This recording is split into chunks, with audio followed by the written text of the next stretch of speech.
Mesdames, Mesdemoiselles, Messieurs, bonjour. Je vais introduire le sujet de ce jour. Investir dans l'agriculture, cultiver la souveraineté alimentaire. L'agriculture, pierre angulaire de la sécurité alimentaire, se trouve aujourd'hui confrontée à des défis critiques. L'accès à l'eau et à la terre, indispensable à cette activité millénaire, se voit de plus en plus compromis sous l'effet du réchauffement climatique. La pénurie d'eau s'accentue tandis que les surfaces arables régressent, menaçant la pérennité du foncier agricole. Outre ces enjeux environnementaux, la démographie vieillissante des exploitants agricoles pose un défi supplémentaire, tandis que l'urbanisation croissante grignote les terres agricoles à fort potentiel. Pour les pays dont l'économie repose largement sur le secteur agricole, l'investissement dans cette filière revêt d'une urgence capitale. L'objectif premier est de garantir une alimentation suffisante, abordable et nutritive pour l'ensemble de la population, tout en réduisant la dépendance aux importations alimentaires. Renforcer ce secteur permet non seulement d'améliorer la sécurité alimentaire, mais également de dynamiser l'économie rurale et de combattre la pauvreté. De plus, une agriculture locale, robuste et diversifiée répond de manière durable aux besoins alimentaires en minimisant les impacts environnementaux associés au transport et aux pratiques agricoles intensives. Au Maroc, le plan Maroc Vert a profondément transformé le secteur agricole en diversifiant les cultures et en modernisant les infrastructures d'irrigation. Pour l'Afrique, diverses initiatives ont été lancées, telles que l'Alliance pour une révolution verte en Afrique, AGRA, par exemple, qui s'engage à accroître la productivité agricole en fournissant des semences de haute qualité, des fertilisants et une formation aux agriculteurs. Cependant, les petits exploitants agricoles, qui représentent une grande partie de la production alimentaire mondiale, font souvent face à des difficultés d'accès aux ressources, au marché et aux technologies modernes. De plus, les infrastructures rurales inadéquates compliquent davantage les efforts pour atteindre une souveraineté alimentaire durable. Ainsi, comment les gouvernements et les partenaires peuvent-ils collaborer de manière efficace pour renforcer l'agriculture au Maroc et en Afrique, tout en répondant à la problématique du stress hydrique croissant, notamment en s'inspirant de modèles innovants comme les techniques agricoles de gestion de l'eau utilisées dans les contextes similaires. J'ai le plaisir de modérer ce panel d'experts dans différents secteurs d'activité liés à l'agriculture que je vais présenter avec grand plaisir. Monsieur Mohamed Fikret, président du Crédit agricole du Maroc. Madame Evelyne Machelain, directrice expertise et Think Enable. Monsieur Toumenta Kennedy, founder and CEO de African Business Information Bank. Monsieur Eren Kelekshi, Chief Investment Officer, Private Sector and Blended Finance African Development Bank. Et Monsieur Marc Tessier d'Orfeuille, Founder and Managing Director, Co-founder Publix. Je vais commencer à interroger Monsieur Toumenta Kennedy in English. My first question is, during our conversation this morning, we talked about the challenges you knew with your job actually in Africa, and it will be interested to have a mapping about the different challenges linked to agriculture. Thank you very much, Madam Moderator. I think that we are facing numerous challenges in the continent at this moment. Post-COVID period, we discover one of the greatest challenges that was not only based on the health issue, where we discovered that certain part of the continent depended on everything from abroad. Madam, the topic we are discussing is so important because if you are ill and they give you a tablet, they always tell you, eat before you take the tablet. It means that if you have a health situation where you do not control the vaccine, you don't control access to anything, and secondly, when the Ukrainian crisis came up, we also discovered, we do not even cultivate some of the basic foods that we eat in the continent. And then when the supply chain disruption came up, we still discovered that basic food could not come to a certain part of the continent. And again, when the climatic change came in, it still attacked part of the continent despite the arable land that we have. It means there's something wrong. There's something fundamentally wrong. And why we have excesses in certain part of the world, the people who badly need it, I mean, people in the rural areas, people who lived in the different villages in certain part of the continent were left alone. Despite the fact that many governments has put in place policies, attractive policies, but these people could not get involved. That is why I wanted to talk about smallholders farming and the challenges that they are having. And in this context, let you understand that despite the fact that we have almost all the solutions in the continent, but these solutions do not get to the right point. So one of the basic issues is for us to develop the different green agricultural revolutions. When I was a young man growing up in Cameroon, our first president, Amadou Ahidjo, in the 1960s, came on about the Green Revolution. But he resigned in 1982. We never saw the Green Revolution. The next president came up, and in 1995, he said, we have the second generation agriculture. And up to now, we didn't see that second generation agriculture, which is about mechanization and so on. And now we are moving into import substitutions, because after COVID, we said, hey, we couldn't import everything. Let's substitute and carry out policies to do projects in the countries and agricultural sectors, and we are not seeing it. So we have to question the fundamentals of these challenges. Why countries like Morocco have, in the past history, developed serious agricultural technology, access to smart agriculture, irrigation system. They have also seen that the climatic changes has made them lose access to water. But at the same time, as I spoke with the president, the innovations in figuring out access to water, water salination, desalination of water, and using it in agriculture is still there. The question we ask ourselves, how can a small country like Israel on the desert, and the experience of Morocco that transformed part of the desert in bringing agricultural production, how did they do that? And countries in the Central African sub-basin with 4 seasons, meaning you have rainfalls, they cannot develop it. So the fundamentals has to be changed. One of the things that has been flawed, and which the recommendation from the Food and Agricultural Organization that has been very, very wrong, is the fact that we have to bring big agricultural companies to develop everything. We think that we have to develop agriculture from the bottom, because the bottom of the pyramid of most of these countries, the mothers, the families, the fathers, the families, the small families that we have, they form the majority. Before we move to commercial agriculture, let's solve the fundamental problem of agriculture, which is feeding those families. If we can feed families, and the mechanism today are not enough. The infrastructures to get food to these people, the farm-to-market roads are not there. So let's come out with a strategy to, first of all, empower the families to feed themselves. When they can feed themselves in small agricultural farms, we can now create industrial farms where we can produce to cross-subsidize those countries that do not have the necessary comparative conditions to be able to do that.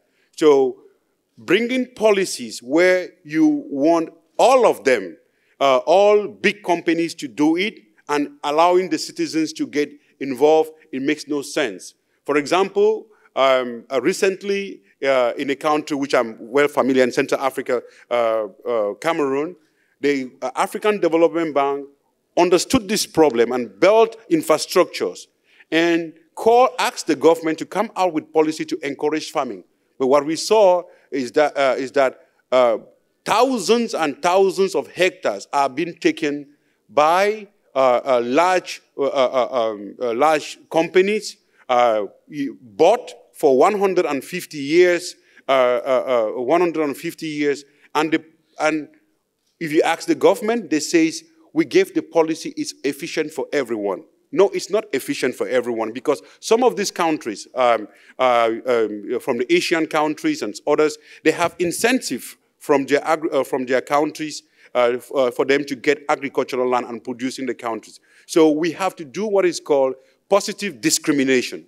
We have to feed our people, get the job for the young people, and then create space for industrial agriculture. So what I'm saying is that in order to change the agricultural revolution on our side, we have to do 5 things. One is to learn from those who have done it. We have partners in Latin America, partners in Africa itself, in Europe, in Asia. Let's learn from those who did it. We can't invent the wheel. The second thing is that we have to create the right incentive so that those countries that have those experience can encourage their, let's say, investors, their companies to go to the African continent, partners with Loka to come in. I'm talking about Argentina that has a lot of experience in certain areas in beef, but the policies do not encourage them to come. But with the comparative advantage we have with globalization, we call it conditioned globalization, is to make these people get into certain part of the continent and make use of the land, the species, produce and feed the world. The issue is not about food security, is not about being capable of feeding people. It's about the disguised conception of sovereignty and food. When we want to get medication, they don't tell you where this food has to come from before you take your tablet. So what I'm saying, we need to give incentives and invite the best people with technology to come in. The second thing is smart agriculture. Of course, mechanized agriculture, technologies are important, but how do you want these people that are not, the education, the skills they don't have to be able to compete? The excessive use of chemicals and toxins is killing and dealing with people in sub-Saharan Africa. I could say in my country, you have 60% of women are having growth. But if you look at this growth malfunctioning, is because of toxic that are being misused, because the farmers, they don't know the quantity, the degree of the pesticide they have to use, and there are not mechanisms on the field to evaluate the toxicity of these products, and the poor farmers spend most of their income going to the hospital. So we need to make sure that we create appropriate mechanism to use smart agriculture. Last but not the least, mechanized agriculture and precision agriculture would be the key. If we only depend on the weather and nature, it's not possible. So I think that if we are capable of providing information, data, credible information is so important for people to find trustworthy partners, and then bring those technologies, build those infrastructure, increase those capacities is important. Last but not the least, Madam Moderator, I think that the experience that Morocco had and other African countries had, we have to share it. I would call it a Pan-African public goods. They have the experience, they belong to Africa, and we have to make sure that we create the spaces so people to people can meet so that we can turn this agriculture and food security nightmare. Thank you.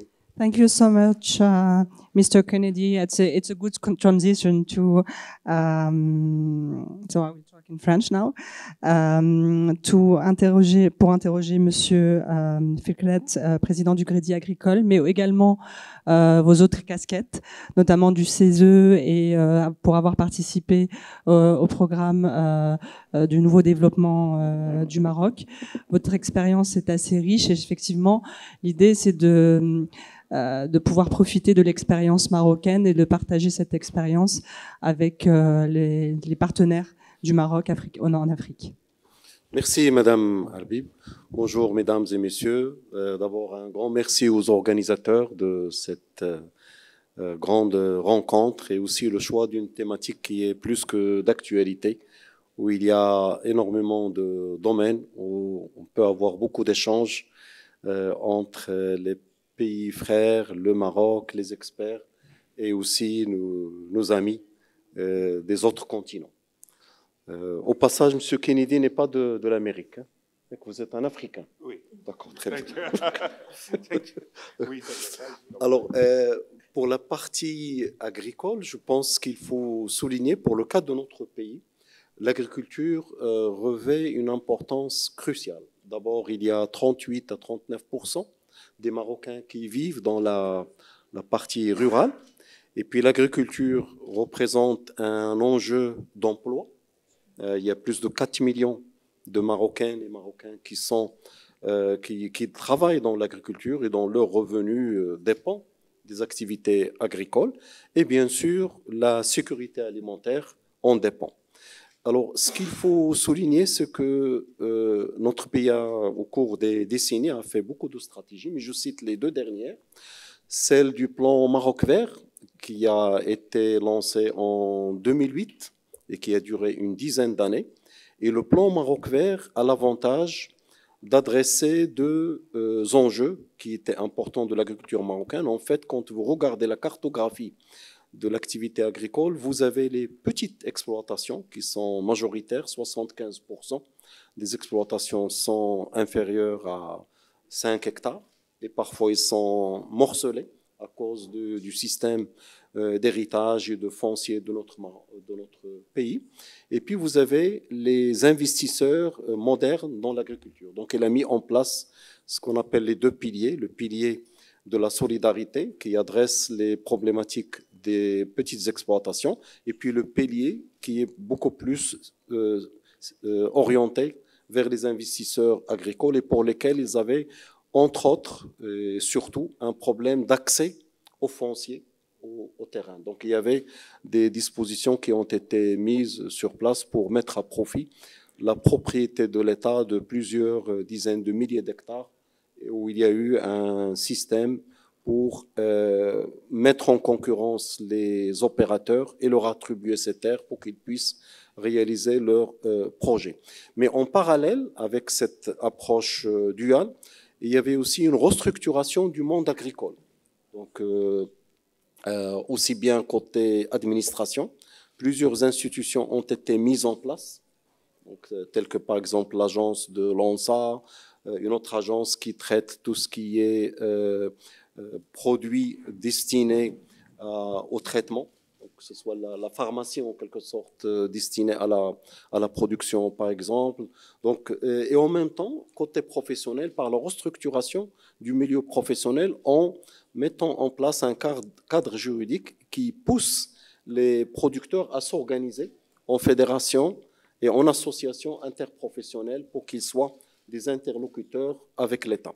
Et grâce à cela, je pense la meilleure sanction de ce qui a été fait, c'était le stress test que nous avons vécu au cours de la crise de Covid. Pendant la crise de Covid, tous les marchés marocains, que ce soit les protéines et tout ce qui est végétal, tout était disponible et les prix n'ont pas du tout flambé. Donc ça, c'est un stress test qui montre qu'il y avait l'efficacité de cette stratégie de politique du plan Maroc Vert. Ce qui n'était pas le cas en Europe. Hein. Pardon ? Ce qui n'était pas le cas en Europe. En Europe, il y a eu... Oui, mais dans notre pays, alhamdoulilah, il n'y avait aucun problème. Et là, on salue bien sûr le travail qui a été fait par le gouvernement, le ministère de l'Agriculture, mais aussi le travail qui a été fait par les autorités pour fluidifier la partie logistique, parce qu'il fallait circuler entre les différentes régions et rendre les produits disponibles sur toutes les régions du royaume. Et tout cela n'aurait pas réussi s'il n'y avait pas la bénédiction de Sa Majesté, que Dieu l'assiste, parce que ces politiques-là sont toujours suivies et réalisées sous le contrôle de notre souverain. Et c'est quelque chose qui est à souligner aussi. Quand vous avez la volonté politique sur le plus haut niveau de l'État, ça permet de mutualiser les efforts et que tout le monde travaille dans le bon sens et qu'il y ait une convergence.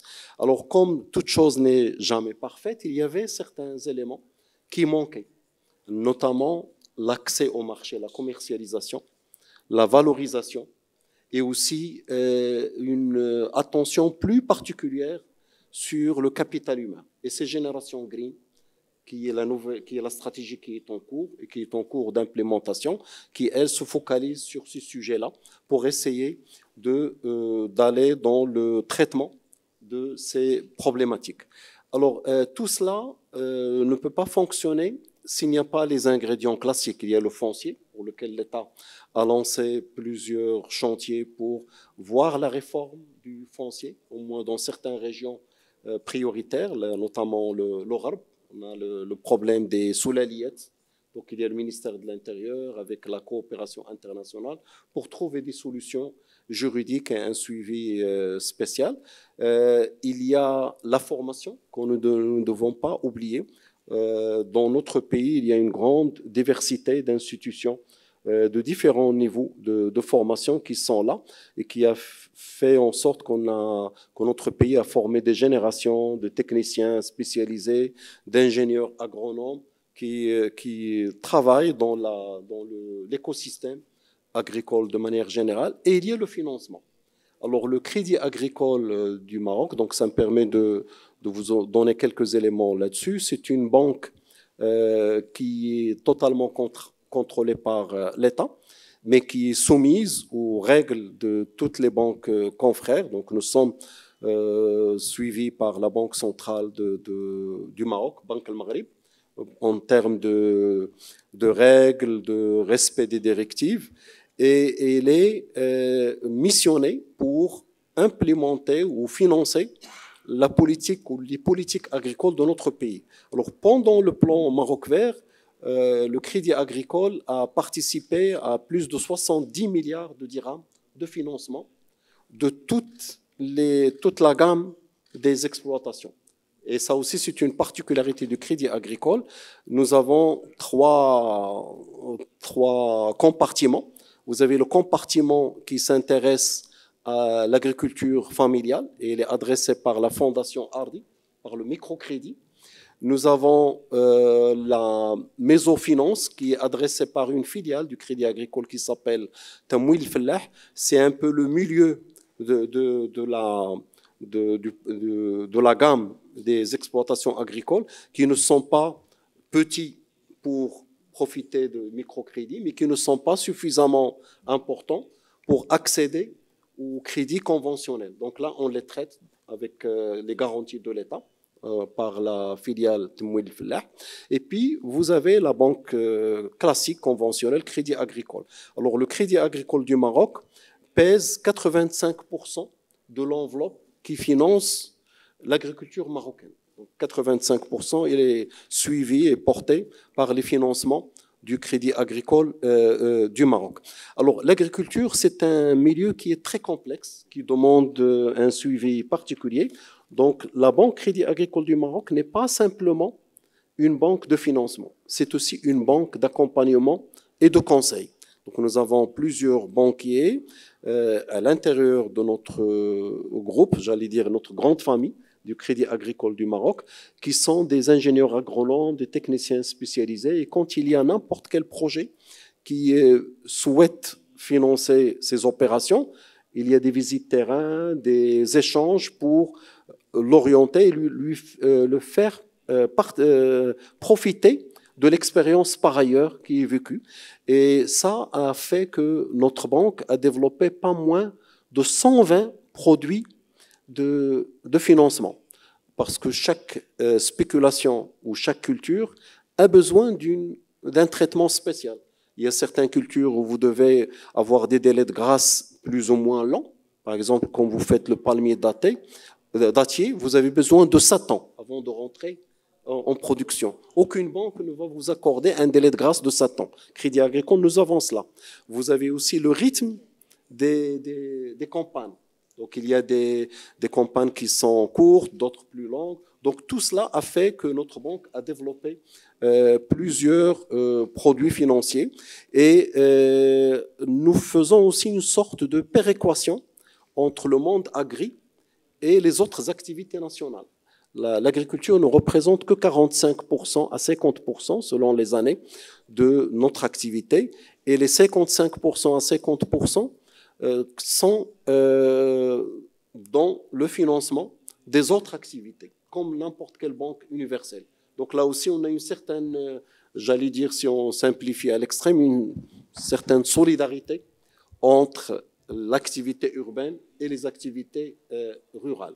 Alors, le groupe Crédit Agricole comporte plusieurs entités, j'en ai cité 3, mais nous avons aussi une fondation du développement durable. Nous avons aussi un centre de recherche qui traite les thématiques et les problématiques liées à l'agriculture. Et avec l'Afrique, nous avons beaucoup de liens. Nous n'avons pas encore investi jusqu'à maintenant, mais beaucoup de liens d'échange, de bonnes pratiques et d'expertise pour partager et apprendre aussi de nos frères africains. Parce que l'agriculture, les pratiques sont le fruit d'expériences de plusieurs générations. Et partout où vous allez, vous avez toujours de belles leçons à retenir. Alors, il y a un point particulier qu'il faut aussi souligner, c'est l'eau. L'eau, elle est importante dans l'agriculture, particulièrement cette année, après plus de 6 ans de stress hydrique. On accorde aussi à l'eau une attention spéciale dans le sens où nous accompagnons les incitations qui sont mises en place par l'État dans le financement. Et nous essayons aussi d'encourager l'utilisation des énergies renouvelables. Alors, il y a un accord que nous avons construit et lancé avec l'AFD, l'Agence française de développement, et qui a été mis sous la forme d'un produit que nous appelons Istidama. Istidama, c'est durabilité, qui donne des subventions dans l'étude des projets agricoles pour l'efficacité énergétique, pour l'efficacité de l'eau, qui donne aussi des subventions partielles dans le financement et avec certains taux qui sont très bien étudiés. Donc tout cela fait que nous poussons vers l'encouragement des bonnes pratiques et nous poussons aussi vers plus de respect de l'environnement. Ce qu'il faut aussi souligner, c'est les startups marocaines. Il y a un dynamisme qu'on a constaté à travers les startups marocaines qui interviennent sur ce qu'on peut appeler l'agriculture moderne, l'agriculture de précision, où il y a la compilation et le partage des datas, parce que souvent l'agriculteur a besoin d'un ensemble de données pour qu'il conduise sa culture dans les meilleures conditions possibles et pour qu'il y ait plus d'efficacité et d'efficience dans sa production. Il y a aussi l'utilisation des drones qui rendent les traitements beaucoup plus efficaces. Par exemple, vous avez une région du Maroc, le Gharb, qui est connue pour la nature de son sol, qui est très argileux. Quand il y a les pluies, vous n'avez pas la possibilité d'accéder au champ pour que vous puissiez traiter. Avec les drones, vous pouvez le faire.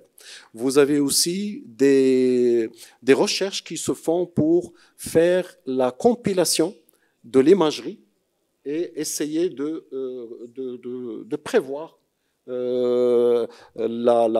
l'irrigation, de prévoir aussi les traitements.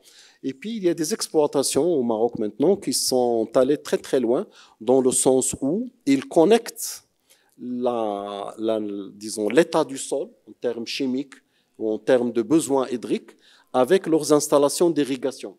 Et ça, c'est une source d'économie et d'efficacité et d'efficience.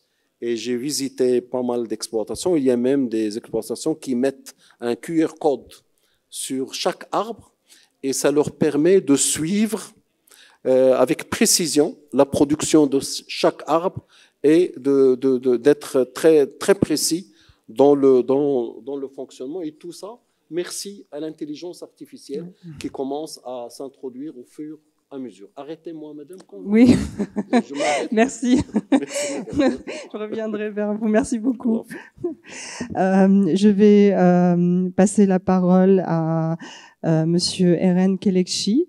La question que je voudrais vous poser, c'est quels sont les moyens les plus efficaces pour améliorer l'accès des agriculteurs aux marchés locaux et internationaux, tout en garantissant les prix équitables et stables pour leurs produits. D'accord, merci beaucoup. Merci pour cette question et merci aux organisateurs ainsi qu'à l'Institut Amadeus de m'avoir aujourd'hui ici.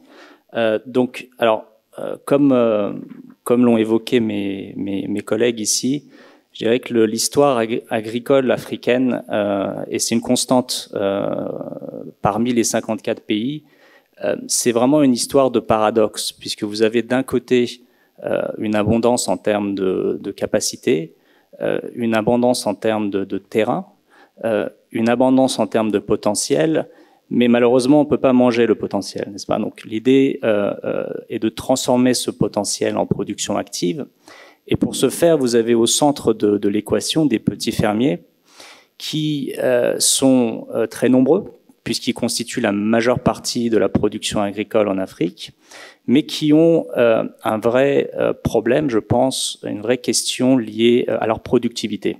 C'est-à-dire qu'on a un gap entre la capacité de production primaire qu'on a sur le continent et le besoin ou la demande qui évolue et qui change et qui se modifie même dans sa nature du fait de l'urbanisation croissance et du changement des modes alimentaires des populations africaines. Donc, dans ce contexte-là, le petit fermier, quand il est dans son exploitation, il a plusieurs types de défis qu'il doit relever et plusieurs problématiques. Il a celui de l'accès au financement, il a celui de l'accès au marché, donc ça c'est la question que tu me posais, Siram. Il a celui de l'accès à l'infrastructure, mais il a également celui de l'accès à la technologie et aux meilleures pratiques en termes d'amélioration de la qualité et de sa quantité de production. Alors, sur les aspects financiers, je vais pas revenir dessus en détail, mais je dirais qu'il y a déjà 3 sujets, qui est une disponibilité en termes de financement insuffisante. Deuxièmement, un manque d'adaptation entre le besoin et les instruments disponibles, puisque quand vous vous adressez à un banquier et que vous êtes un petit fermier, en fait, vous ne pouvez pas lui donner toute la documentation et les garanties que ce banquier pourrait attendre de vous dans le cadre d'une activité plus large. Vous n'avez pas de track record, vous n'avez pas d'état financier, vous n'avez pas de garantie. Si vous êtes une femme, vous avez des problèmes de propriété en termes sur le terrain même sur lequel vous exploitez. Donc, c'est un sujet de manque d'adaptation entre les instruments disponibles et la demande. Et vous avez aussi un sujet qui est plus lié au coût, puisque les financements sont beaucoup trop chers. Donc là-dessus, dans ce carcan, entre guillemets, je dirais qu'il y a 3 éléments clés que nous, en tant que banque de développement, cherchons à développer et qui sont nécessaires pour permettre à ce petit fermier d'accéder au marché qui pourrait lui permettre d'augmenter ses marges. Le premier, c'est vraiment la question de dérisquer le marché. Donc l'idée est de dérisquer la production agricole. Et pour ce faire, nous travaillons avec des institutions financières, comme le Crédit Agricole par exemple, pour permettre à ces institutions d'augmenter leur ligne de financement aux petits fermiers. Donc nous partageons le risque par des mécanismes de garantie permettant à cette institution financière de prendre plus de risques avec les petits fermiers et le secteur agricole de manière plus générale. Le second point qui est très important, c'est de faciliter la mutualisation. La mutualisation, par mutualisation, j'entends l'organisation des petits fermiers entre eux pour peser de tous leurs points, non seulement dans leur négociation d'intrants, d'achat d'intrants, d'achat de nouvelles technologies, mais également dans leur process de négociation et d'élimination d'intermédiaires quand il s'agit de vendre et d'être capable de fournir, parce qu'ils sont ensemble, une production fiable et stable sur le long terme à des industries agroalimentaires qui se développent de plus en plus en Afrique. Puisque on parle beaucoup d'agriculture, mais je pense que le sujet clé ici, c'est vraiment le sujet d'agroalimentaire, puisque l'idée n'étant pas de se limiter à la production primaire, mais de transformer cette production primaire pour renverser la situation en termes de factures d'importation que tous les pays ont chaque année, puisqu'en fait, la majeure partie des pays importent et sont pas souverains sur leur production alimentaire. Donc ça, c'est le deuxième sujet. Le troisième, c'est vraiment le sujet qui est lié à celui de l'accompagnement de ces petits fermiers dans leur process d'optimisation de leur ferme. Et pour ce faire, une fois de plus, je pense qu'il y a un travail très intéressant qui a été fait en Maroc via les agrégateurs et qui est fait aussi ailleurs, en Afrique, via l'utilisation de multinationales dans leur recherche de traçabilité de leurs produits, d'accompagner les petits fermiers sur des procédures, des process de production primaire qui soient soutenables, en ligne avec les principes de respect de l'environnement, mais aussi techniquement à un niveau qui puisse leur permettre d'atteindre des niveaux de productivité et de stabilité de production. Et dans ce cadre-là, nous travaillons beaucoup avec les traders, des traders internationaux, qui ont besoin aujourd'hui d'avoir une plus grande stabilité de leur production. Vous l'avez vu avec le cacao l'année passée, et ça va être très probablement le cas l'année prochaine au Ghana ou en Côte d'Ivoire, où on est largement en deçà de l'attente de production. Vous l'avez vu sur le café dans des endroits où la stabilité parfois un petit peu compliquée. Alors, je sais qu'il y a une grande délégation congolaise ici aujourd'hui, mais dans la région du Kivu, par exemple, sur la production de café, ou dans le Sud-Soudan, a généré en fait une augmentation des prix, tout simplement, du café. Et l'idée est d'accompagner les multinationales qui vont se sourcer auprès de des petits fermiers de ces régions dans le support et le soutien qu'elles apportent en donnant un marché à ces petits fermiers, en donnant une marge supplémentaire à ces petits fermiers et en rendant leurs produits traçables et conformes aux réglementations d'exportation, notamment quand il s'agit d'importer ces produits sur le marché européen. Donc, en résumé, pour répondre à la question, je dirais que le premier sujet très important, c'est d'organiser les agriculteurs. Le deuxième, c'est celui de travailler sur leur capacité de production pour les rendre plus en ligne avec les principes de développement durable et de traçabilité. Le troisième sujet, c'est celui de la transformation, d'augmenter et de permettre plus d'industries locales de transformer et donc d'acheter plus localement auprès de ces petits fermiers. Et le dernier point, mais je pense qu'on va revenir sur ce point-là, donc je vais pas m'étendre dessus, c'est le point clé de l'infrastructure, puisqu'il faut permettre à ces produits de pouvoir être acheminés avec des coûts moindres, et donc il faut des routes, il faut des entités, des structures de conservation, des structures de stockage, et avoir une logistique intégrée qui puisse permettre d'amener les produits de la porte de la ferme à l'acheteur à des coûts qui soient moins prohibitifs qu'aujourd'hui. Merci. Merci beaucoup. Et je vais passer sans transition à Madame Evelyne Machlien. Sans main-d'œuvre, pas d'agriculture.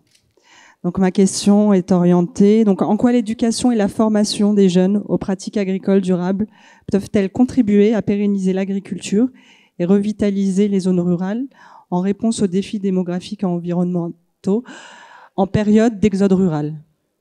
Merci. Thank you very much. Does this microphone work? Yeah, it works. Yeah. Okay. So, dear colleagues, dear panelists, this is a fundamental question. I think you can rephrase the question as well in: is there still agriculture without youth and also without women? I don't think there will be if we don't invest in them. I work for Enable. It's the Belgian Development Agency. We're a governmental organization. We are focused mainly on Africa. Why? Because they're the main challenges, but also the main opportunity, we strongly believe. We are present in 24 countries in total, and 21 are in Africa. And we have indeed noticed, as Mr. Kennedy said, there was 10 to 5 years ago a real dip in interest in terms of political interest, I say, in terms of investing in agriculture, in food systems. But then with indeed the COVID crisis and Ukraine, it very strongly came back on the agenda. We're now again talking about even food security. So this is one of our main, in 80% of all our programs, we work on food systems. And indeed, as Mr. Keleki said, it's about food systems. We prefer to not talk about the term agriculture because we strongly believe this is an intersectoral issue. It's very strongly linked with water, with energy, with climate change. And we also notice that there is one of the issues that you can see within the coordination of all of this. It's the fact that the mandate is not only in the Ministry of Agriculture, however strong a Ministry of Agriculture is, like in Morocco, it is also the mandate of the Ministry of Energy, of the Ministry of Water, of the Ministry of Environment. And to look at it in a whole integrated approach is fundamental for the whole issue of working on food systems. From production, processing, distribution, to looking at the consumption, the commercialization, and looking at the consumer behavior. And then when we look at the issue of youth, and I would also like to add the issue of women, that is a fundamental issue. I was lucky enough to work as country director 5 years in Morocco. We had flagship programs, long-term investments in the chain of dates, saffron. In other countries, we work on cacao, maize, coffee, wheat, and everywhere we see the fundamental issue that there is a fleeing towards urban centers, and it is also linked, the combination with, it's often men that flee towards the urban centers, and women are left. So on the one hand, we will need to motivate our youth everywhere in the world to continue to invest in food systems in the whole chain, and we will need to incentivize women. They are already essential for food system production. They will need to be incentivized to stay there and to be supported. Mr. Kennedy talked about the importance of small-scale farmers and the fact that you cannot just do it with the private sector. You cannot just do it with the public sector. You need public-private partnership. And this is also the case, for example, to get youth involved in food system. What we did, for example, we had a program on the GIE, here, the Groupement des Intérêts Économiques in the date sector. We covered the whole of the Oasis zone, and there we very much focused on youth and women, where we tried to support them to get into decision-making levels. We need to genuinely listen more to youth and make them have a voice, also women. We also created around for example, the production line, we also created the coopératives de service, so service cooperatives that are supplying to the producers, for example. And that is very interesting. You can also link food system also with, for example, ecotourism, and the whole ecosystem around the production and the whole value chain is very important. You have to provide youth with seed funding, and there it's also about having new financial instruments, which is very important. I was just 2 weeks ago at the COP29. It was dubbed the Finance COP. It was all the time about new ways of financing climate change, financing adaptation. And when we talk about climate change and adaptation, we talk again about agriculture and about food systems. And so many different systems and potentialities are being developed, but young people need to be trained on it. People need to know about it. Governments need to know what different financing systems, what financing they can access to strengthen their agricultural production. They're also linked to the climate change. So it's all about having an integrated approach, and also this towards women and men, women and youth. I also wanted to just add something that maybe hasn't been said so much, is the fact that you need long-term investment. That we strongly believe in. It's not about just having some consultancies talking about experts. It works much better if the expertise is recognized. So South-South cooperation, for example, is a very valuable thing. If experts from Morocco go to Mauritania, the contexts are very similar, and you talk the same language, obviously. So much better than that a European expert can come, or even better, it's a triangular cooperation where you have different sorts of expertise together. So it's about long-term investment, and yeah, I'll leave it up to there because there's another speaker. Thank you. Thank you so much. Monsieur Marc Tessier-Dorfeuille, Madame Mechlein a évoqué l'importance de l'eau, justement dans cet écosystème.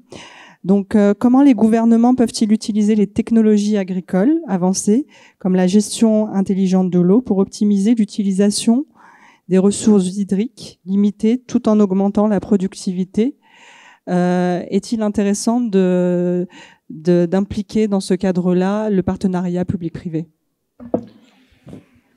Juste avant de revenir sur l'eau, je voudrais rappeler quand même qu'on parle de sécurité alimentaire. Et vous avez parlé de l'interdépendance avec l'Ukraine, d'un certain nombre de pays. On est dans une insécurité politique tout simplement quand on parle d'agriculture. Les printemps arabes sont arrivés que sur l'augmentation du prix des matières premières et l'insoutenabilité de pouvoir manger au quotidien. Donc il y a une responsabilité, bien sûr, un vrai sujet de souveraineté, d'organiser, d'avoir une vision pour son pays de façon à nourrir, et d'ailleurs, je reviendrai dessus, j'ai dit à Marie Soulot, moi, je suis lobbyiste en France depuis 30 ans, je m'occupe des PPP, mais je suis l'agence la plus présente dans le monde agricole. Je pense qu'il ne faut pas parler d'une agriculture, mais des agricultures, qui répond à plusieurs ambitions. Et je reviens sur l'eau tout de suite. L'agriculture vivrière, il faut déjà se nourrir, et nourrir ses enfants, et nourrir son village, et nourrir sa région, et un jour nourrir le monde si on peut exporter. Et donc on est à plusieurs niveaux, et en France on le voit beaucoup. Aujourd'hui il y a le bio qui est arrivé, c'est une autre forme d'agriculture. Puis ensuite on dit il faut consommer local, donc dans son village, pouvoir amener la nourriture dans son village.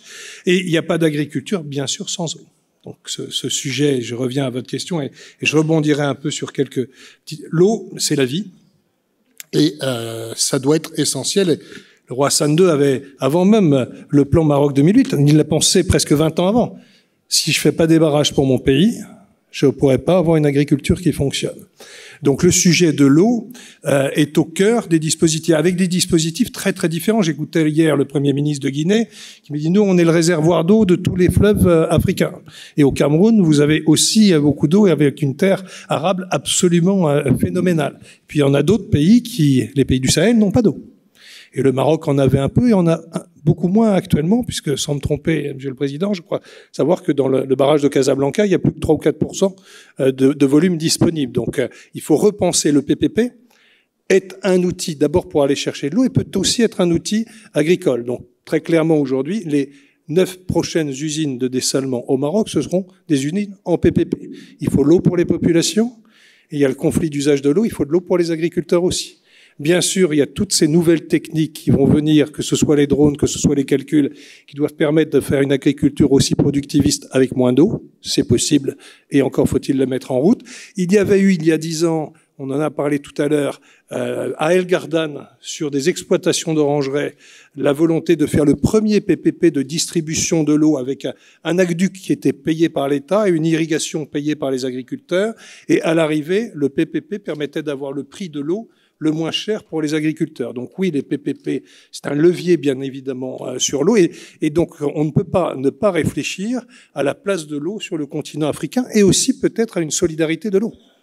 Moi, je porte avec des amis l'idée d'arriver à un débat sur la souveraineté hydrique des États. Il y a des États qui ont beaucoup d'eau. Le Congo ont des fleuves dont on peut imaginer qu'ils seront pas secs demain matin.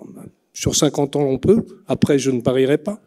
mais dont on pourrait aussi imaginer comment on fait du transfert de l'eau. Alors, vendre l'eau, c'est pas bien, mais la transporter, pourquoi pas? Donc, je pense qu'il va falloir, avec les stress hydriques qu'il peut y avoir aujourd'hui, se demander si le pétrole de demain, c'est pas l'eau. Et si l'eau de certains pays africains ne pourrait pas être emmenée au Sahel, au Tchad, peut-être par des pipes, ça coûtera très cher. Mais le pétrole, il coûte cher aussi, et sans eau, il n'y a pas d'agriculture. Donc je pense qu'il faut oser bousculer demain. La place de l'eau, elle est vitale. Et aider des pays à avoir de l'eau, et donc une agriculture pour pouvoir nourrir leur population, c'est se mettre face aux défis climatiques. Sinon, des déplacements de population du sud vers le nord qui poseront des problèmes énormes. Donc il y a un sujet géostratégique d'interdépendance très clair. Après, j'ai entendu ce qu'a dit notre ami, alors on n'est plus totalement sur l'eau, mais il n'y a pas d'agriculture sans eau. Donc de toute façon, c'est le cœur du problème. Mais j'ai entendu ce que vous avez dit, cher Kennedy, sur cette préemption d'hectares avec des grandes entreprises internationales qui viennent prendre 20 000, 30 000 hectares, très probablement pour faire de l'huile de palme, alors que le Cameroun est le grenier de toute l'Afrique si on exploitait bien les productions. Et puis, à force de me balader sur les PPP, je me balade aussi au Cameroun ou ailleurs, je me dis, mais comment se fait-il qu'on soit totalement dépendant, non pas du blé ukrainien, mais du poulet brésilien? Où est-ce qu'on en est? Alors bien sûr, pour avoir des poulets, il faut aussi avoir des céréales pour nourrir les poulets. Et donc il faut bien sûr réfléchir dans la chaîne animale à pouvoir produire local. Au Gabon, j'y étais il y a à peine 8 mois, 90% des fruits et légumes sont importés. D'autres collègues d'Afrique, on peut quand même peut-être produire un peu. En Côte d'Ivoire, je me souviens, alors j'avais dit qu'il faudrait que je voie un jour un président de banque au Maroc, qui dit, nous on a des ananas, ils repartent au Maroc pour partir en jus, pour faire les jus là-bas, et on vient les racheter chez nous. Est-ce que les Marocains voudraient pas venir investir chez nous avec leur société pour faire la transformation locale et faire aussi la valorisation? Parce que c'est très bien d'avoir des agriculteurs qui vendent, mais il faut éventuellement aussi aller trouver de la plus-value. Et dans l'agriculture vivrière sur le continent, elle est vitale, mon cher Kennedy, mais c'est quoi l'objectif des uns et des autres? C'est pas que de nourrir sa famille, c'est aussi que les enfants puissent aller à l'école et avoir une éducation. Et c'est là qu'il faut aller chercher plus que de nourrir sa famille, pour avoir les revenus qui permettent de vivre plus décemment, de pouvoir permettre de financer les études de ses enfants et trouver, sans tomber dans un excès de mécanisation et d'agriculture intensive, le juste équilibre de l'agriculture qui permet demain de progresser et, si possible, d'être transformé. Mon ami ministre Rosalie Matondo du Congo-Brazzaville est venue une fois chez moi dans ma maison. Et moi, j'ai la chance d'avoir des prunes et je fais de l'alcool avec mes prunes. Et elle m'a dit, mais Marc, viens avec un distillateur chez moi. Les mangues, elles pourrissent au pied des arbres. Et au Laos et au Cambodge, mon propre distillateur est allé aider des familles à transformer cet alcool qui est vendu aux touristes et qui est vendu dans les aéroports. Donc je lui dis, je te promets, on va investir, on viendra chez toi. Mais ces mangues, elles pourraient être aussi transformées en jus. Elles pourraient être transformées en conserve. Donc l'agriculture, il y a tellement de produits qui meurent au sol. Donc là, il y a un défi tous ensemble de repenser en effet comment on accompagne un équilibre nouveau sur ces agricultures. J'insiste sur ce mot, des agricultures. Et dernier point qui a été soulevé par notre ami de Labad, et là je reviens sur les sujets des PPP, c'est les infrastructures. J'ai démarré avec Charles Kofi Dibi, ministre de l'Agriculture de Côte d'Ivoire, qui me disait un peu, et c'est le même sujet qu'on a dit sur les céréales, c'est les infrastructures routières, ou la route. Si tout à coup, vous avez des agriculteurs quelque part, puis une préfecture ailleurs, et que la route, elle est balayée avec les moindres pluies, qu'est-ce qui se passe? Un, on ne nourrit plus le village ou la préfecture ou la capitale. Deux, comme on n'a plus, les prix vont augmenter, et c'est le début des insatisfactions. Donc il y a un sujet de l'eau, il y a un autre sujet des infrastructures pour irriguer, bien sûr, et amener les produits des agriculteurs dans les villes. Et il y a un dernier sujet qui est à regarder, aujourd'hui au Cameroun, ça a été mis en place, c'est aussi les marchés d'intérêt nationaux pour distribuer dans les grandes villes. Parce qu'on l'a dit tout à l'heure très très bien, il y a cet équilibre entre les zones urbaines et les zones rurales. La campagne nourrit les villes, et pour bien nourrir la ville, il faut si possible bien s'organiser. Donc les marchés d'intérêt nationaux, comme le nôtre à Rungis, c'est un PPP. C'est un PPP d'État, mais c'est 70 ans de concession, où finalement c'est les grossistes qui vont financer l'ensemble de cette logistique de la nourriture, du frais, la viande, le poisson, des légumes, qui vont permettre de nourrir la ville. Et ça aussi, ce sont des sujets qu'il faut regarder de près, avec peut-être, je pense, en Afrique, mettre à côté de centres logistiques les abattoirs, parce qu'il y a aussi toute une chaîne extrêmement importante pour l'alimentation. Donc il y a des défis qui démarrent par l'eau, réfléchir notamment dans les pays qui sont en stress hydrique à la façon dont on est sûr de pouvoir avoir de l'eau dans son pays. Et le Maroc est en train de faire avec ses usines de dessalement. Et en échangeant tout à l'heure, j'ai compris que l'eau dessalée va être plutôt pour les populations et l'eau des barrages pour l'agriculture, trouver des vrais équilibres stratégiques. Mais c'est un tout. Et je pense que le PP... Alors, et puis, dernier point au Gabon. Il y a en effet là un PPP purement agricole. Il y a eu une préemption de terrains agricoles dont on a demandé de les aménager et de les irriguer pour mettre des familles qui vont pouvoir exploiter et qui vont faire presque un fermage avec un loyer, mais pour avoir au moins déjà une situation et de centres logistiques et d'irrigation et de capacité à faire de la coopérative. Vous l'avez très très bien dit tout à l'heure, l'avenir passe par la mutualisation. C'est évident que les coopératives, les mutualisations permettent d'acheter mieux, de s'organiser et de se développer. Seul, on ne peut rien faire dans son coin, si ce n'est nourrir sa famille. À plusieurs, on peut demain commencer à réfléchir en coopérative. Et là, la France est assez exemplaire sur son histoire des coopératives. Les coopératives françaises, il y en a qui pèsent 3 milliards, 9 milliards aujourd'hui, parce qu'il y a plein d'agriculteurs qui travaillent ensemble, qui ont mis leur argent dans une coopérative et qui distribuent cette richesse. Ça, je pense que c'est des modèles à organiser. Monsieur le Président du Crédit agricole marocain, j'ai noté aussi l'importance d'organiser les filières par fédération pour dialoguer avec l'État, pour être... Alors, c'est pas de la coopérative, mais c'est une forme d'organisation politique pour être écouté et mieux négocier, parce que ça aussi, les fédérations et les interprofessions sont indispensables pour les discussions avec l'État. Voilà, je suis parti de l'eau pour aller plus loin, mais vous voyez que je suis assez passionné par ce sujet. Au juste contraire, un dernier vous avez créé l'écosystème dans votre intervention. Juste un dernier commentaire pour le Français que je suis, né au Maroc. Je voulais juste vous dire que cette année, je suis plus heureux que l'année dernière avec la reconnaissance par mon président du Sahara et de la souveraineté du Sahara. Ça fait très plaisir. Et je l'attendais depuis longtemps. Vous allez vous présenter aux élections? Merci beaucoup. Je vais, sans transition, je vais laisser la parole à l'assistance qui souhaiterait poser une question et je reviendrai ensuite aux panélistes pour répondre. Monsieur et après.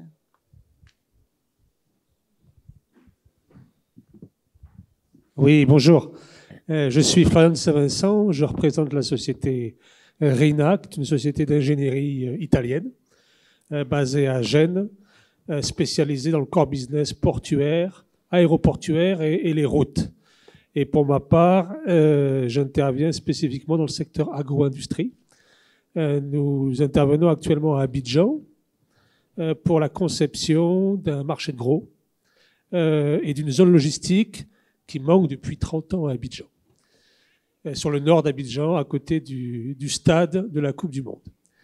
C'est très facile de concevoir une boîte, des boîtes, mais en Côte d'Ivoire, on est confronté, ça a été évoqué à plusieurs reprises, à une agriculture familiale, à des circuits de distribution extrêmement organisés autour de femmes très puissantes commerçantes qui gèrent aujourd'hui l'approvisionnement du Grand Abidjan. Et donc, on est défenseur avec la Banque mondiale, avec le gouvernement ivoirien, pour accompagner la conception du marché de gros par une phase de préouverture extrêmement intense pour aller jusque dans les villages, dans les campements, où on va convaincre les petits agriculteurs d'aller apporter leurs produits à proximité bord route et ensuite au marché de gros sur Abidjan. Mais ça demande un travail de formation dans la durée, vous l'avez évoqué, qui est extrêmement important sur plusieurs années pour pouvoir accompagner un nouvel écosystème vers les grandes villes. Et j'ai une question pour Monsieur le Président du Crédit Agricole. J'aimerais savoir exactement au niveau de votre département agriculture familiale, quand vous remontez dans les régions les plus reculées du Maroc, comment le Crédit Agricole, par l'intermédiaire de sa fondation, des microfinancements, propose des solutions peut-être de micro-guichets uniques avec peut-être formation, petit financement pour les fertilisants. vous l'avez évoqué très rapidement, mais j'aimerais en savoir plus. Parce que c'est, je pense, une expérience extrêmement riche et intéressante. Merci. Merci. Je vais vous laisser répondre tout de suite.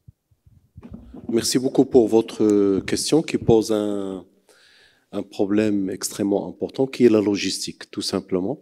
Il y a la logistique, mais il y a aussi la problématique de la collecte. Parce que souvent la production, il est dispersée, soit sur les exploitations, soit sur le côté régional. Et deuxième élément, vous avez aussi le fait que les produits agricoles, en majorité, sinon la totalité, sont périssables.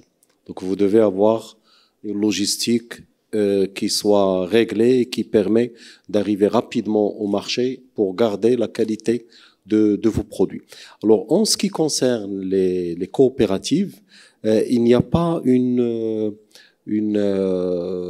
disons, une action qui traite le sujet dans sa globalité. Ce que je peux partager avec vous, c'est qu'il y a de belles expériences au niveau des coopératives elles-mêmes, particulièrement des coopératives formées et dirigées par des femmes, parfois même qui n'ont pas eu accès à des niveaux d'instruction très élevés, mais qui sont très agiles dans l'Internet. Ils cliquent, ils vendent leurs produits à distance et ils profitent des systèmes de messagerie pour d'abord marketer leurs produits, mais aussi pour les faire acheminer, et ils exportent. Mais à ma connaissance, il n'y a pas des plateformes ou une organisation complète parce que les productions sont très diverses, très diversifiées, et vous ne pouvez pas les agréger de manière facile. Alors, en parlant d'agrégation, qui est l'un des concepts amenés par le plan Maroc Vert, ça me permet aussi de donner un autre regard, parce que souvent quand on pense à l'agriculture ou d'autres secteurs, on se limite secteur privé, secteur public. Or, il n'y a pas que le secteur privé et le secteur public, il y a le tiers secteur. Et le tiers secteur peut être très efficace dans le traitement des sujets spécifiques et territoriaux. Parce que le tiers secteur a la capacité d'adresser les thématiques qui sont très spécifiques à chaque région, à chaque produit. Et là, je pense, on doit travailler la promotion de ce tiers secteur et ne pas l'envisager comme juste de l'assistanat. Une coopérative, elle est faite juste pour aider, mais au contraire, le voir comme un moteur de création de la valeur et de partage équitable de cette valeur au niveau local et au niveau territorial.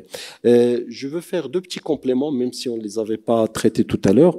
En parlant de l'eau, il y a lieu d'approcher la problématique de l'eau par le concept de nexus. Parce que vous avez l'eau, l'énergie, la sécurité alimentaire et la protection de l'environnement. Donc vous avez 4 éléments qui sont interconnectés, et quand on fait une approche globale et intelligente, on peut être très efficace dans la conception et la mise en œuvre de solutions intelligentes. Par exemple, quand vous faites le dessalement, si vous prenez en considération la dimension énergie, en faisant appel au maximum d'énergie verte, vous pouvez être très compétitif. On n'a pas cité le mot compétitif tout à l'heure dans l'agriculture, mais la compétitivité est un sujet, est une préoccupation. Même si vous produisez, mais si vous n'êtes pas compétitif et si vous ne faites pas la qualité qu'il faut, vous ne pouvez pas aller très loin et c'est pas durable. Et la compétitivité passe par la compétitivité des intrants, l'eau, l'énergie et les intrants de manière générale, les fertilisants, les produits phytosanitaires, les semences, etc. En parlant de semences, les semences dépendent fortement d'un secteur qui est la R&D, recherche et développement.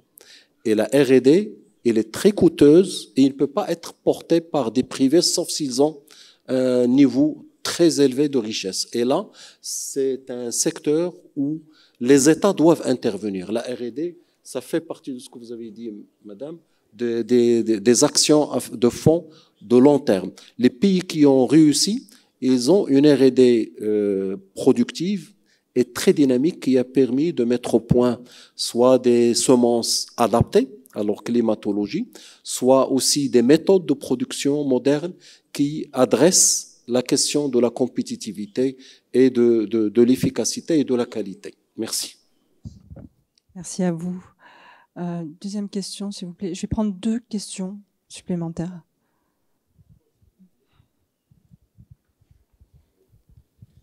Merci pour m'avoir donné la parole. Alors, je suis ingénieur agronome. Mon nom, c'est Belkadi Nourdine. Je suis consultant senior en agriculture de précision, l'élevage de précision et aussi le développement durable. Alors, je voudrais juste intervenir sur 2 points. Alors, sur ce premier point, c'est pour mettre en valeur encore plus ce que M. Fikret donc, a traité, c'est les interprofessions. C'est une grande réussite au Maroc parce qu'on a pu quand même essayer de rassembler, c'est pour juste déjà cette mutualisation et en même temps pour avoir un interlocuteur unique avec le ministère de l'Agriculture ou avec le gouvernement. Et là, on a déjà réussi à avoir... si je ne me trompe pas, c'est Fikret, 20 interprofessions. Chaque interprofession agricole, elle est destinée à un produit agricole. Il y en a 5 ou 6 pour les filières animales et les autres pour les filières végétales. Donc, c'est une expérience très enrichissante et qu'on peut aussi exporter, disons, avec nos expertises pour nos amis africains. Et c'est une sorte de contractualisation avec l'État. Et c'est ce qui permet donc d'asseoir des stratégies qui sont, disons, associées, discutées avec la profession. Alors, l'autre chose, bon, l'agrégation aussi, c'est, peut-être on n'a pas encore bien, pas bien développé, mais c'est une expérience qui a donné ses fruits. En parlant d'interprofession, bon, c'est Fikret, peut-être qu'il n'avait pas assez de temps, mais le cas de la firme à sucre, effectivement, c'est Fikret que je salue là pour ses interventions et son effort à développer cette filière sucrière pour disons, la betterave et pour la canne à sucre. Alors, l'autre chose, l'Afrique maintenant, elle a la chance aussi de... comment pas trop long, s'il vous plaît, parce qu'il y a une autre question. Non, je vous en prie, continuez. Oui, alors juste, je voulais parler d'une chance pour l'Afrique, c'est pour exploiter la finance climate. C'est des crédits carbone. Là aussi, le Maroc, il a déjà démarré ça au niveau des petits agriculteurs. Et comme vous le savez tous, la majorité, ce sont des petits. Et c'est une façon pour développer les pratiques agricoles qui sont durables et en même temps pour améliorer la productivité. Ça, c'est un atout qu'il faut donc exploiter au niveau de l'Afrique. L'autre chose, c'est les nouvelles technologies. Alors là, on a aussi encore la chance de développer ça en Afrique et c'est ce qui va permettre aux pays africains donc de faire un grand saut dans les productivités et dans l'amélioration de leurs revenus. Merci. Merci à vous. Une question, monsieur? Pas trop long, s'il vous plaît, parce qu'on a déjà dépassé le temps. Merci.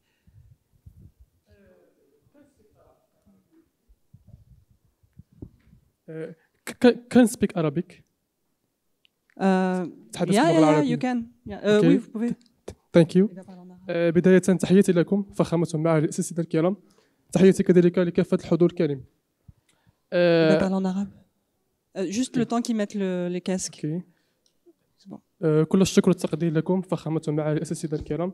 أشكر كذلك الحضور الكريم. أنا عبد النور الألود سفير المغرب للسلام. لدي سؤالا. السؤال الأول باعتبار أنكم تحدثتم في فقرة عن التجارب والمشاريع المغربية، هل يمكن اعتبار تنظيم المغرب لكأس أمم أفريقيا 2025 وكأس العالم 2030 محطة ضرورية ومهمة من أجل تعزيز العلاقات الإفريقية يعني القيام بمشاريع متبادلة وتعزيز العلاقات أكثر، باعتبار أن القارة الإفريقية تضم أكثر من مليار و400 مليون نسمة وأكثر من 4 تريليون دولار، وما يجعلها يعني تعزيز العلاقات مهم جدا في ظل الصراعات وفي ظل ما يشهده العالم يعني من تغيرات ومن تطورات. السؤال الثاني حساس نوعا ما، يتعلق يعني بالجماعات المسلحة. هل يمكن مثلا عوض محاربتهم مثلا القيام ببرامج المصالحة الوطنية من أجل يعني تقريبهم واندماجهم في المجتمع عوض محاربتهم، لأن هذا يفتح المجال للتدخلات الخارجية وهو ما يعيق التنمية المستدامة في القارة الإفريقية. شكرا لكم. شكرا. Monsieur Maroc, là, son panel. Oui. Vous voulez répondre? Non, que sur la première. Oui. Mais oui, foncez sur 2030. Moi, j'ai eu la chance d'être 14 jours à la COP22. Tout événement international qui a lieu au Maroc est un événement africain. Donc, profitez bien sûr de la Coupe du Monde pour regarder comment renforcer les liens entre le Sud et le Sud. Moi, merci beaucoup, mais je pense que vous avez dit quelque chose de très pertinent. Et vraiment, ça peut sembler paradoxal. On dépense trop de l'argent pour combattre les enfants des Africains. On peut leur donner l'amour, parce que dans l'adage Ubuntu, je suis parce que vous êtes parce que je suis. Si je veux aller plus loin, on part ensemble. Si je veux aller plus vite, je pars seul. Je pense que cette réflexion que vous êtes en train de mener, c'est une piste de réfléchir. On doit donner les alternatives aux gens, de participer pour la construction de leur communauté, de participer pour avoir une vision d'un futur sûr pour eux et pour leur communauté. Je pense que vraiment, si on commençait à réfléchir, comment est-ce qu'on peut entrer dans le dialogue? L'Afrique du Sud a montré, ils ont réussi de faire cette réconciliation que les gens ne pensaient même pas. Est-ce que ce n'est pas aussi nécessaire de créer une opportunité pour dialoguer avec ces groupes armés, ces frères qui ont des pensées autrement, pour leur donner une alternative de devenir un constructeur sauf un destructeur qui détruit. C'est nous ou c'est eux. Mais je pense que dans un échange, dans un espace, qu'on leur donne une opportunité de devenir entrepreneur de création, de recherche, on peut peut-être créer la confiance et cette confiance pour construire de grandes choses. Je pense que c'est une piste à réfléchir, de diminuer une partie de cet argent qu'on utilise pour les combattre, mais de les combattre avec l'amour, avec les perspectives, avec les opportunités. Je pense que c'est quelque chose qu'on doit continuer à réfléchir avec les pilotes et on peut montrer ça comme le bon exemple. Alors, je crois, juste un dernier mot, je crois qu'il y a une très bonne intervention hier d'une personne, c'est Dr Sall, je crois, qui nous a indiqué qu'il y avait une corrélation entre l'âge médian d'une population et le niveau de violence associé à cette population. Et donc, toute la question était de savoir comment, en fait, le progrès, entre guillemets, démographique, donc la progression démographique de l'Afrique, va se transformer en dividende démographique pour les économies. Et je pense que ma collègue qui est juste à ma droite là a partiellement répondu à cette question dans sa présentation quand elle évoque la nécessité d'inclure la jeunesse dans les projets agricoles, si je dois le lier au secteur duquel on parle aujourd'hui, et dans les sujets qui sont liés à la production agricole en Afrique. Et ça, on l'a vu dans la région du Sahel, où en fait certains mouvements de déplacement de population ont été mitigués, notamment au Burkina, dans le nord du Burkina, par des projets dans le coton et dans la noix de cajou, dans cette région-là, qui avaient plus pour vocation d'inclure la jeunesse dans la production, dans la responsabilisation et dans les activités productives locales.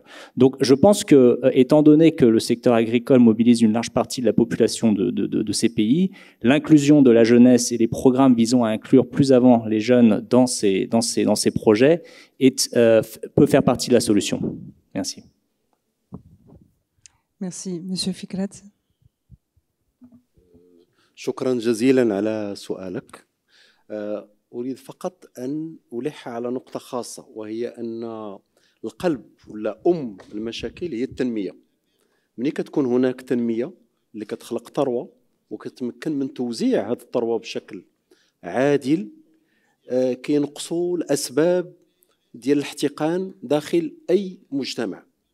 بالنسبة للموعدين ديال 2025 و 2030 خصنا نشوفهم بواحد العين اللي هي إيجابية، واللي غتعطينا الفرصة باش نقويو داخل البلاد ديالنا البنية التحتية، الطرق والطاقة ديال الاستيعابية ديال السياحة، إنجازات أخرى باش نكونوا مهيئين لاستقبال الضيوف الكرام ديالنا. ولكن في نفس الوقت هي فرصة باش يكون هناك تعارف أكثر وتآزر أكثر ما بين الشعوب، لا الإفريقية بالنسبة ل 2025 ولا الشعوب الدولية، وفي نفس الوقت كتبين القوة ديال العمل الجماعي. حيت ما نسوش بين أن الموعد ديال 2030 هو تجسيد ديال تعاون ما بين قارتين، عندنا البرتغال، إسبانيا والمغرب. هذه كتبين القوة، بدل باش يكون هناك مقاربة اللي كتكون عدائية وكيبقى الواحد كيشوف في الجار ديالو كأنه كيشكل واحد الخطر بالنسبة ليه، كيشوف بين كاين إمكانية باش نبنيو جميع، باش يمكن ننجحوا جميع. اذا من هذه الناحيه فاش هكذا كيف كنشوفها، وكنظن خصنا نهيئوا انفسنا لها ونشوفوا اشنو هما كاع الامكانيات اللي يمكن نشتغلوا عليها الجميع باش ننتجوا اكثر وننتجوا في صالح الشعوب. وفي داخل الشعب عندك القوه ولا المحرك الكبير هو الشباب اللي قالت الاستاذه. اذا ما كانش هناك المعالجه ديال المشاكل ديالو، المعالجه القبليه، ما يمكنش يمشي الواحد بعيد. ملي كدير التنميه كيكونوا الفرص ديال الشغل، ملي كيكونوا فرص ديال الشغل الشباب ما كيفكرش في شي حاجه اخرى من غير الاداره والتدبير ديال الحياه الاسريه ديالو، ما كيفكرش في حاجه اخرى. ملي كيكون هذاك الفراغ هنا فاش كيكون اشكال. وكنظن حتى مع الاصدقاء ديالنا لا في اوروبا ولا امريكا الا كانوا واعيين اكثر بهذه الاشكاليه وهذا المنظور، كيف قال الاستاذ كينيدي، باش يبداو يحاربوا الشباب ولا يحاربوا هذه الدول ويشوفوا فيهم كاخطار، يقويوا اكثر القنوات ديال التعاون باش التنميه تمشي في واحد المستوى اللي هو مقبول. شكرا. Shukran. Je vais laisser le mot de la fin à Madame Evelyne Machlein. Vous avez posé une question très, très importante, je crois, très pertinente. Je représente un agent d'État européen et il y a un grand débat en ce moment en Europe. On va de plus en plus, on regarde de nouveau à soi-même. Il y a un grand débat sur le désengagement, par exemple dans des régions comme le Sahel. La Belgique est un des seules agences qui sont encore présentes en Niger, en Burkina Faso, à Mali. Mais on trouve que c'est hyper important de rester engagé dans cette région parce qu'on a quand même besoin d'un minimum de perspectives pour les jeunes, par exemple pour le rural, parce que sinon, c'est la fuite vers l'urbain, mais aussi vers l'étranger.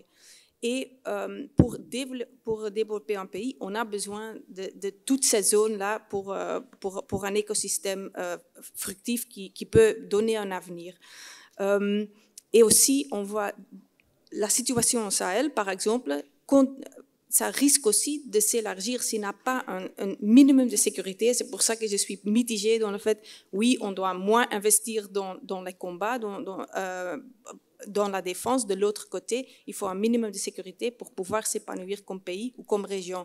On voit que, par exemple, les problématiques du Sahel, ils ont un spillover effect déjà au Bénin, par exemple, au Sénégal, même tous les pays dans la région seront affectés si on se désengage dans le Sahel. Et donc, c'est très important de rester engagé pour que ces pays ont du futur. Et le futur est partiellement toujours dans le food system, dans le système alimentaire durable. Merci beaucoup, Madame, Messieurs. Merci pour vos interventions et d'avoir échangé vos expertises avec le public. Merci.